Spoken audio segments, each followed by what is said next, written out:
Bring in now Greg Froelick and also Brooks Holzhausen. They're volunteers. Come on over here, guys.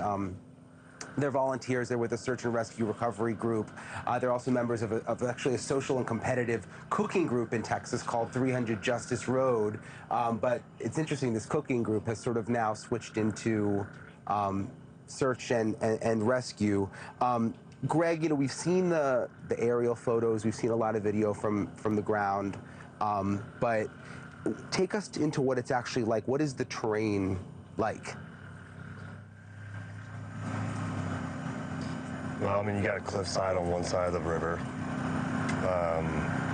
You know, trees a lot like what we're seeing right here, but a higher density of trees. And when we got out there Saturday, you know, we've cleared out a lot where we were, but, you know, you're talking cars wrapped around trees, split in half, debris piles 20 plus feet high, guardrails twisted up like, I don't even know. Like, it's I don't know how to describe it. It's pure destruction.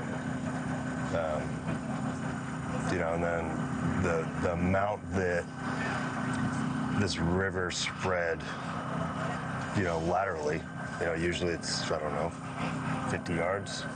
Yeah. But spread to a couple hundred yards. So, I mean, you're just seeing piles and piles of trees that, you know, 65 plus foot trees, you know. Yeah. Debris. Yeah. Construction debris, right?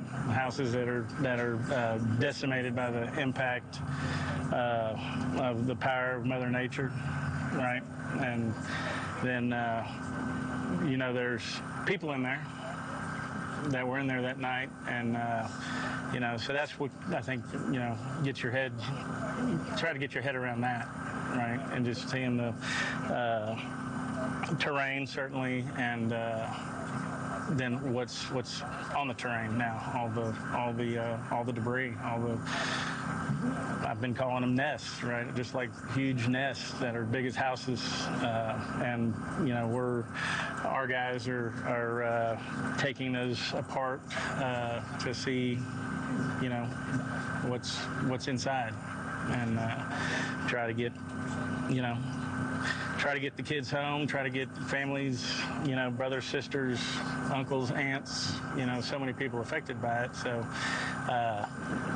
working our way through that terrain is the part that is the biggest challenge in doing it in a thoughtful manner, because you know, we don't know when it's going to be our turn to find somebody's family member. So. And you, Brooks, have a connection to the camp, right? Yes, sir. Yeah, both my daughters were counselors at Camp Mystic over the last few years. So they both they're grown now, well, in college, and but certainly has a special spot in their heart, in our house, and the community we live in. So. Is that the area where you've been searching, right near the camp? Yes, sir, it has. We spent the last 2 days just below the Mystic Dam. Started day one, dropped in right below the Mystic Dam, and like he was saying, working both sides of the river. The one side of the river, I guess the west side of the river is just, it's a bluff, right? But there's a lot of debris on that bluff and it's all got to be sifted through. So, you know, that's been our focus, and we want to, you know, kind of the cloth these men are cut from, our team is cut from. We don't do anything haphazard, so it's important to us to do it the right way. Yeah. And so we got a lot of guys really hustling, trying hard to accomplish that. Yeah, it makes sense that you can't really leave a stone unturned, because someone could be down there, and you know, these are families who are waiting, and yes, sir. You wouldn't want to skip over the wrong section, that kind of thing. Greg, I'm trying to conceptualize it in my mind. I mean, how big of an area is it that needs to be searched?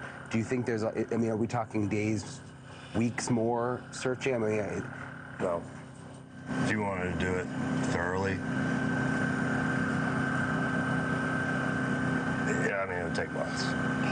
It would take months, yeah? It would take months. Yep. 100%. Is that just because, I mean, the Coast Guard was telling us earlier, you know, with the way the current was going, you know, there's people that have been found. There was a woman who survived that was found, they said 20 miles away. Mm-hmm. So, I mean... So think about the 20 miles. If you start from, if we're just talking about the camp, because there's still people up from the camp, you know, there's still destruction up there, but if you just start from the camp to where this person was found, you're talking about 20 miles. Now you're talking about 20 miles. It could be a span of 400 yards across as you're searching, and then in the heart of it, it's worse than this. Yeah. Yeah. And then, you know, the amount of earth that moved down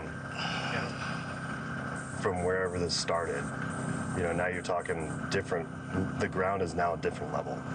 It wasn't the level it is anymore. So now you got 4 feet plus of new earth.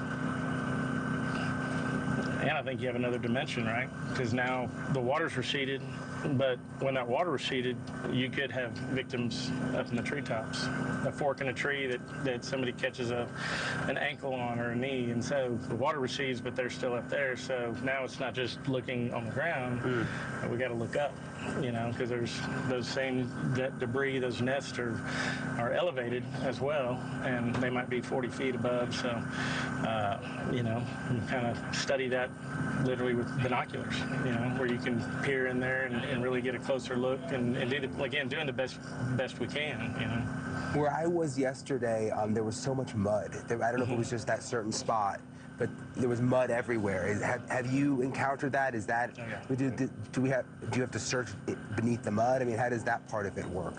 Dogs. Yeah, so we've got a few cadaver dogs, have worked with a few cadaver dogs, and they'll alert, and so I'm told these dogs can identify scent at up to 15 feet under the soil, or under, you know, the silt or the river rock or whatever, because to his point, that riverbed, I mean, it's changed, and you know, so we've had some alerts to where we couldn't find anything, but the animal's nose is so keen, there might be just a little something there, and they, you know, or something was there, and maybe it got washed further down. So it's kind of it's a strange experience, because if we find somebody, that's success. Right? So that's, you know, that kind of makes the hair stand up on the back of your neck, you know, when you're finding a body. Yeah. Again, somebody's loved one, and that's success. I mean, There's a little bit of closure. But it's part of the deal, and it's success because that family has that opportunity, you know. Yeah, and I think I've said it over and over again, but something about it being 10 kids who are still missing from the camp. I don't know. You can't really shake that. And it just bothers you to your core. It seems. I mean, for me, you know, it's. No, so, and that's why, I mean, every day, you know, our prayers go out to those families, right, that are going to have a struggle, you know, and God bless them. And I think that's what drives us every day in our team to, you know, work as hard, push as hard as we can every day, because that could be my turn, and it's not. So we want to do all we can to support that, and you know, and we also think about the you know, success stories, right? There was a boys camp down there, La Junta, right? And some of the young men that were counselors at that facility, and the staff, and right, they did some heroic stuff there. So there's been a lot of stories of heroism at this event too. So I think that's, you know, we talk a lot about that on you know, some of these young men and women, right, and young ladies, you know, some of the really impressive things that they did, and lives that were saved. Yeah. But I've got some friends that had boys at La Junta and just some of the heroic things that were done there, and you know, all these camps. I mean, we've got connections to all of them with, you know, friends, family, acquaintances, and it's just it's an awful thing, right?